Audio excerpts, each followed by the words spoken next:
Hello, this is Charlie Perez from Big Panda Performance. I recently got my new Atlas Titan Operator limited gun and went through the recoil, hammer spring, and firing pin stop testing process. I do this to validate the timing of the gun to ensure that it is balanced to how I grip the gun. Adam from Atlas Gunworks suggested I create a technical video about this process, so here it is. To assist me in this technical video, I have a couple different props that I'm going to use. One of them is this Titan Operator limited gun made by Atlas Gunworks. So first I want to make sure that we have no magazine insert of the gun. The chamber is empty, so it's not going to go boom. I have some other props that I'm going to use later on in this, but I just want to ensure that the gun is unloaded before I do any other actions with it. I first want to describe the process of how the shot or the gun moves during the shot firing and recoil process. So the step one is actually pull the trigger and drop the hammer. That process is going to have the bullet leave the gun, and after the bullet has left the gun, that's when our slide starts to move backwards in motion and bottoms out on the frame or shock buff, however it's designed or set up. Then it's going to strip out the next round as it comes forward and then come back into full battery. Each one of these separate movements, both in the initial movement of the slide backwards, how it bottoms out at the bottom, and how much it snaps forward when it closes, will dramatically change how it feels and the timing of that whole process, based on the parts or the springs we're using or angles of the firing pin stop that we're going to use.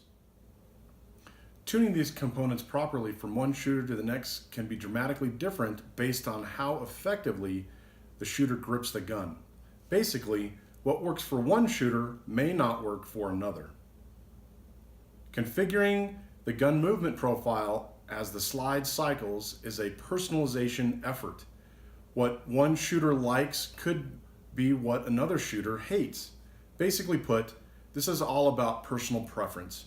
So what works for me may be completely opposite of what you need.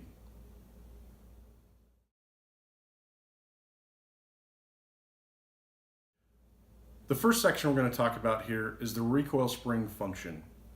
It has three primary functions in a semi-automatic pistol, like a 2011 such as this. The first function is to provide enough spring force to reliably strip the round out of the magazine and return the slide fully forward. The second function is to provide enough forward pressure on the slide to maintain a consistent and tight barrel lockup. The third function is to produce enough spring force to reliably cycle the slide during circumvented grip or recoil control scenarios. This could be one-handed shooting, slippery hands, or weak grip force. The spring pressure of the recoil spring changes how the muzzle returns after the slide snaps forward. It also has an effect of how much velocity is taken out of the slide as it's moving back and how aggressively it smashes into the frame on the back portion of the stroke of the slide. Primarily though, when we're tuning these recoil springs, I'm looking for how does it return the muzzle as the slide snaps back forward like that, okay? In a properly configured or weighted recoil spring, I'm looking for a return that brings the muzzle straight back to a level condition. If the recoil spring is too light, when the slide snaps forward, it doesn't have enough velocity or mass slapping forward to bring the muzzle back down, and it ends in a high position, and I'll have to manually point the gun down. If the recoil spring is too heavy, there's too much force snapping the slide forward, and then it'll end up in a situation where the slide snaps forward, it dips below level, and it comes back up to a level position. So a lot of people misinterpret tuning the recoil spring to affect the backwards motion of the gun, but it's a more important thing to tune it from a how the slide returns to a closed position. One thing to watch out for is that obviously the heavier or lighter the recoil spring is, it changes the total velocity of the slide as it comes back. If we have excessive slide velocity and it is smashing into the back of the frame very quickly like that, then it is going to cause a delayed flipping of the gun. So basically, if I put a very light recoil spring in here and it comes back, the gun's gonna remain flat until it bottoms out, then it's gonna muzzle flip as it bottoms out on the frame. That's another thing that we need to be careful about when running lighter recoil springs.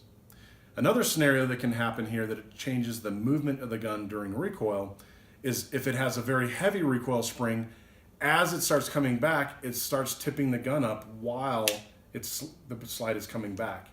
That means this movement coming back as the slide is coming back, you're actually fighting against the weight of the recoil spring. Optimally, we want the minimal amount of bashing at the back that causes a delayed flipping of the gun, but more importantly, we want the slide to return forward to a flat position without either dipping or staying high, okay?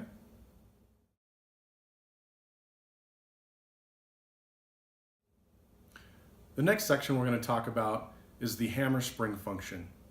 The hammer spring has 4 different primary functions.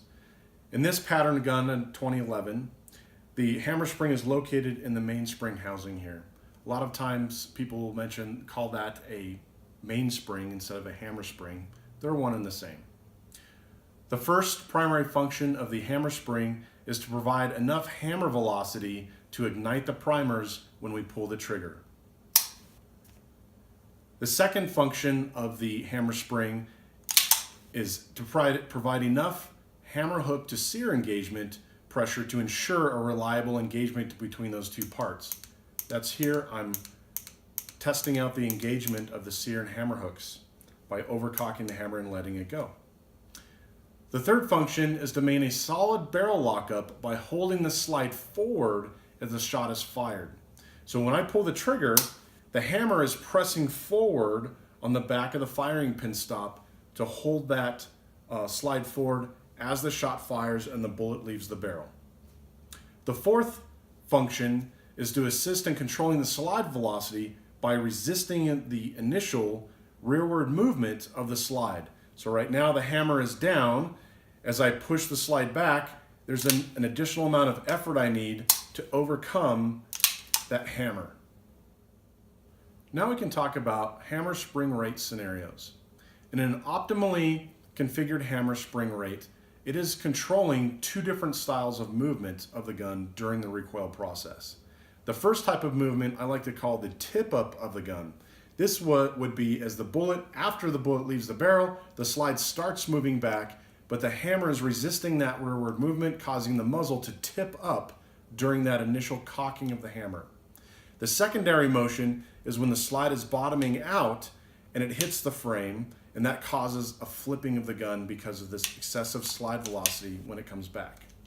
In an optimally tuned hammer spring rate, it should minimize the amount of tip up as the slide's coming back, and also the flip of the gun as the slide bottoms out.